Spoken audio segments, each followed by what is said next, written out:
झारखंड की सियासत को समझना इतना दिलचस्प क्यों है? क्योंकि ये सिर्फ एक स्टेट की कहानी नहीं है। ये कहानी है एक अलग पहचान की, एक लंबे संघर्ष की। तो चलिए आज इसी पॉलिटिकल सेटअप को जरा करीब से देखते हैं। तो आज हम क्या क्या देखने वाले हैं? सबसे पहले तो झारखंड बना कैसे, फिर सरकार के वो कौन से पिलर्स हैं जिन पर ये स्टेट खड़ा है, असेंबली में लोगों की आवाज कैसे सुनी जाती है, इसका पूरा एडमिनिस्ट्रेटिव सेटअप कैसे फैला है, और हाँ, आखिर में उन बड़े नामों पर भी नजर डालेंगे जिन्होंने झारखंड की सियासत को शेप दिया है। ठीक है, तो कहानी शुरू करते हैं एकदम शुरुआत से, मतलब झारखंड के जन्म से। ये बात है साल 2000 की, और कमाल की बात यह है कि सिर्फ कुछ ही महीनों में एक नए राज्य का पूरा सपना हकीकत बन गया। सोचिए, 25 अप्रैल को बिहार सरकार ने बिल को हरी झंडी दी, और फिर अगस्त आते आते ये बिल लोकसभा और राज्यसभा दोनों से पास हो गया, और फाइनली 25 अगस्त को राष्ट्रपति KR नारायणन ने भी इस पर अपनी मोहर लगा दी। मतलब सब कुछ कितनी तेजी से हुआ। और फिर वो दिन आया, 15 नवंबर 2000। देखिए, ये तारीख सिर्फ ऐसे ही नहीं चुन ली गई। ये महान आदिवासी नायक बिरसा मुंडा की जयंती का दिन है, और इसी खास दिन पर झारखंड ने भारत के 28वें राज्य के तौर पर जन्म लिया। तो आखिर ये नया राज्य बना कैसे? बिहार का जो दक्षिणी हिस्सा था उसका करीब 45.80%, मतलब लगभग 46% हिस्सा लेकर झारखंड बनाया गया। उस वक्त केंद्र में थे प्रधानमंत्री अटल बिहारी वाजपेयी, और बिहार की मुख्यमंत्री थी राबड़ी देवी। और संविधान के आर्टिकल 3 के तहत इन्हीं के समय में ये बड़ा फैसला लिया गया। ठीक है, राज्य तो बन गया, पर अब इसे चलाएगा कौन, कैसे चलेगा? इसके लिए एक मजबूत सिस्टम की जरूरत थी। तो चलिए देखते हैं कि झारखंड में सरकार के वो कौन से पिलर्स हैं जो पूरे स्टेट को संभालते हैं। तो देखिए, जैसे भारत के बाकी स्टेट्स में होता है, झारखंड का गवर्नमेंट स्ट्रक्चर भी 3 हिस्सों में बटा है। पहला है लेजिस्लेचर यानी विधायिका, जिसका काम है कानून बनाना।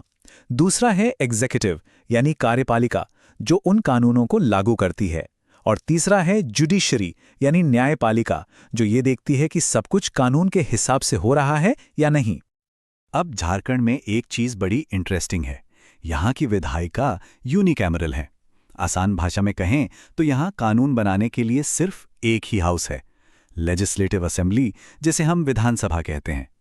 कई दूसरे राज्यों की तरह यहाँ विधान परिषद यानी लेजिस्लेटिव काउंसिल नहीं है। इससे होता यह है कि कानून बनाने का प्रोसेस ज्यादा सीधा और फोकस्ड रहता है।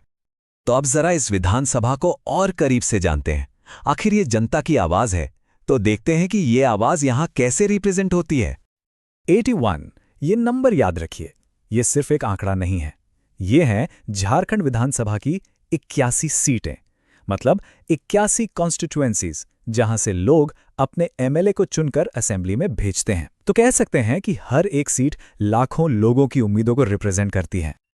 अब इन 81 सीटों का ब्रेकडाउन देखिए, ये बहुत कुछ बताता है।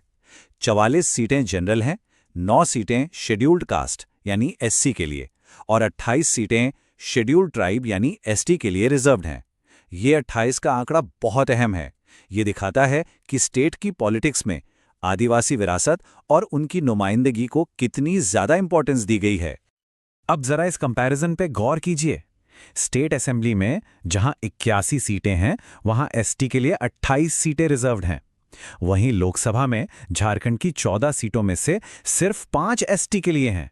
इससे क्या पता चलता है? यही कि स्टेट लेवल पर झारखंड की अपनी सियासत में ट्राइबल रिप्रेजेंटेशन को कितना सेंट्रल माना गया है। ये एक बहुत बड़ा फर्क है। यहाँ एक जरूरी अपडेट भी है।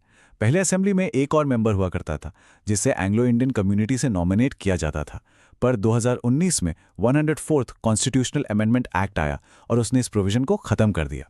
तो अब संसद और स्टेट असेंबलीज दोनों में एंग्लो इंडियन नॉमिनेशन नहीं होता।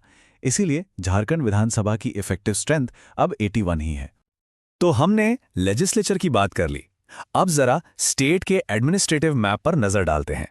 मतलब शासन जमीनी स्तर पर कैसे चलता है और राज्य बनने के बाद से इसका ढांचा कितना बदला है।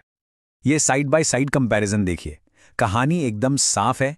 जब राज्य बना था साल 2000 में, तब 4 डिवीजन और 18 जिले थे, और आज 5 डिवीजन और 24 जिले। सब डिविजन्स भी 33 से बढ़ के 45 हो गए। इसका सीधा मतलब है कि गवर्नेंस को और ज्यादा लोकल और एक्सेसिबल बनाने के लिए एडमिनिस्ट्रेटिव यूनिट्स को बढ़ाया गया है। और ये है वो 6 नए जिले जो बाद में बने, जैसे 2001 में लातेहार, जामताड़ा, सिमडेगा और सरायकेला खरसावां बने, और फिर 2007 में खूंटी और रामगढ़ को भी जिला बनाया गया।